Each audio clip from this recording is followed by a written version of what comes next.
Hello दोस्तों, कैसे हैं आप सब। मैं राकेश रंजन स्वागत करता हूं अपने YouTube चैनल लक्ष्य जीएस में। पिछले कक्षा में हमने अध्ययन किया था कि पुर्तगालियों की शक्ति भारत में समाप्त हो जाती है। 17वीं शताब्दी के शुरुआत तक डचों ने उसका स्थान ले लेता है। तो डच भारत में 1596 ईस्वी में आए थे और पहले डच यात्री कॉर्नेलियस डी हॉटमैन पहले डच यात्री थे जो भारत आए। भारत में सबसे पहले वो भारत नहीं आए, वो पहले सुमात्रा में आए, सुमात्रा एवं बंताम में। पहले वो कहाँ आए? सुमात्रा और बंताम में। उन्होंने वहां पे अपनी नौसैनिक शक्ति मजबूत की और भारत आए। तो भारत में पहली कोठी कब स्थापित की? 1605 ईस्वी में। डच आए कब? 1596 ईस्वी में। डच ईस्ट इंडिया कंपनी कब बनी? 1602 ईस्वी में। डच ईस्ट इंडिया कंपनी कब बनी? 1602 ईस्वी में। और डच ईस्ट इंडिया कंपनी का नाम था वेरिंगदे ओस्ट इंडीज कंपनी। वेरिंगदे ओस्ट इंडीज कंपनी। डच कंपनी का क्या नाम था? वेरिंगदे ओस्ट इंडीज कंपनी, जिसे VOC के नाम से भी जाना जाता है। VOC के नाम से जानते हैं।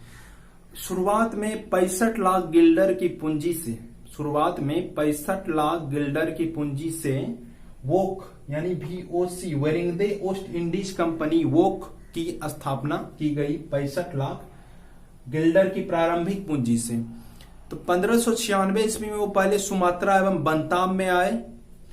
उसके बाद भारत में प्रवेश किया। भारत में उन्होंने पहली कोठी स्थापित की 1605 ईस्वी में और वहां से वो मुख्य रूप से नील का व्यापार करते थे। मुसल्लीपट्टनम में वो मुख्य रूप से नील का व्यापार करते थे।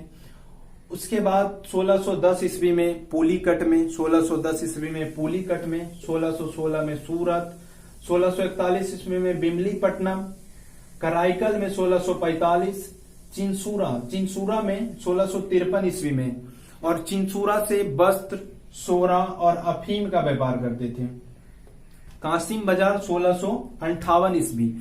कासिम बाजार में उन्होंने एक रेशम चक्री का उद्योग लगाया। जहां तकरीबन 3000 कर्मचारी काम करते थे। कासिम बाजार में 1658 ईस्वी में रेशम चक्री का उद्योग लगाया, जहां तकरीबन 3000 कर्मचारी काम करते थे। उसके बाद पटना में 1658 ईस्वी में फैक्ट्री स्थापित करती है। बालासोर में भी 1658 ईस्वी में। और नेगापट्टनम में भी 1658 ईस्वी में उन्होंने अपना फैक्ट्री स्थापित करता है। इसके अलावा 1605 ईस्वी में अंबोयना 1605 ईस्वी में अंबोयना, 1619 में मसाला द्वीप, 1641 ईस्वी में मलक्का और 1658 ईस्वी में श्रीलंका को पुर्तगालियों से छीन लिया। जहां पर पहले पुर्तगालियों का कब्जा था, वहां पर डचों ने पुर्तगालियों से छीन लिया। अब डच की शक्ति धीरे धीरे भारत में मजबूत हो गई। 17वीं शताब्दी के मध्य तक पुर्तगाली शक्ति समाप्त हो गई थी और उसका स्थान डचों ने ले लिया था। और डच का अब व्यापार पे प्रभुत्व हो गया, लेकिन अंग्रेजों के रूप में उसका एक प्रतिद्वंदी बाकी था। अंग्रेज जो कि धीरे धीरे शक्तिशाली होते जा रहे थे, उनका प्रतिद्वंदी बाकी था। तो भारत और हिंद महासागर के क्षेत्र में व्यापार को लेकर अंग्रेज और डचों के मध्य संघर्ष होता है। अंग्रेज और डचों के मध्य संघर्ष प्रारंभ हो जाता है। डच और अंग्रेज पहले मित्र थे। जब पुर्तगालियों का प्रभुत्व था भारत के व्यापार पर, तो डच और अंग्रेज दोनों मित्र थे। पुर्तगालियों के पतन के बाद डचों का प्रभुत्व हो गया और अंग्रेजों को व्यापार में प्रतिद्वंदी मिल गया। और अब डच और अंग्रेज के मध्य संघर्ष प्रारंभ हो गया। क्या हुआ? डच और अंग्रेज के मध्य संघर्ष प्रारंभ हो गया। तो डच और अंग्रेज के बीच 3 आंग्ल डच युद्ध लड़े गए यूरोप में। अंग्रेज और डच के बीच 3 आंग्ल डच युद्ध लड़े गए यूरोप में, जिसमें अंग्रेज विजयी हुए। चूंकि अंग्रेज हमेशा स्वतंत्र रहा था, अंग्रेज स्वतंत्र रहा था, और पुर्तगाल यानी कि नीदरलैंड वासी, वर्तमान में नीदरलैंड वासी, पुर्तगाल नहीं, डच जो है वर्तमान में नीदरलैंड वासी, हाल फिलहाल में भी आजाद हुए थे, उसके पास उतनी व्यवस्था नहीं थी, उतना साधन नहीं था, और अंग्रेज जो कि स्वतंत्र थे वो अपने इच्छा अनुरूप अपनी सैनिक शक्ति को बढ़ाया और डचों के साथ युद्ध किया। तो 3 आंग्ल डच युद्ध जो होता है उसमें अंग्रेज विजयी होता है। इसके अलावा 1717 ईस्वी में मुगल बादशाह फर्रुखसियार से व्यापार करने के लिए फरमान प्राप्त होता है अंग्रेजों को।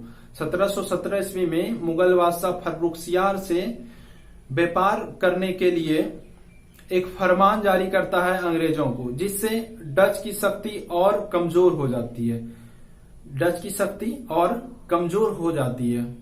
1759 ईस्वी में बेदरा के युद्ध में डचों का पराजय होता है, और उस पराजय के बाद डचों की शक्ति भारत में धीरे धीरे समाप्त हो जाती है। मतलब बेदरा के युद्ध के बाद 1559 में जब बेदरा का युद्ध होता है, तो बेदरा के युद्ध के बाद भारत में डचों की शक्ति समाप्त हो जाती है। डचों के कंपनी के पतन का एक और कारण भी था। डच कंपनी जो थे वो लगातार 200 वर्षों तक सबसे अधिक मुनाफा देने वाली कंपनी रही। डचों की कंपनी जो थी लगातार अपनी जितने भी उसके शेयर धारक थे, डच कंपनी के जो शेयर धारक थे, उनको लगातार 200 वर्षों तक कुल 18% मुनाफा देने वाली कंपनी थी। जब कंपनी को कम मुनाफा भी हो रहा था, तो फिर भी कंपनी अपने शेयर धारकों को 18% लाभ देता था। इसके अलावा वहां के अधिकारियों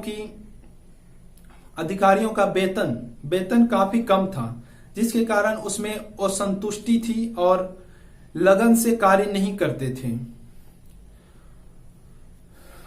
और धीरे धीरे भ्रष्टाचार व्याप्त हो गया। तो डच जो है 1559 ईस्वी में फाइनली भारत में डचों की शक्ति समाप्त हो जाती है बेदरा युद्ध के बाद। बस अगले क्लास में हम लोग अध्ययन करेंगे अंग्रेज के भारत में आगमन, अंग्रेज भारत में आता है और कैसे यहाँ पे अपना साम्राज्य स्थापित करता है।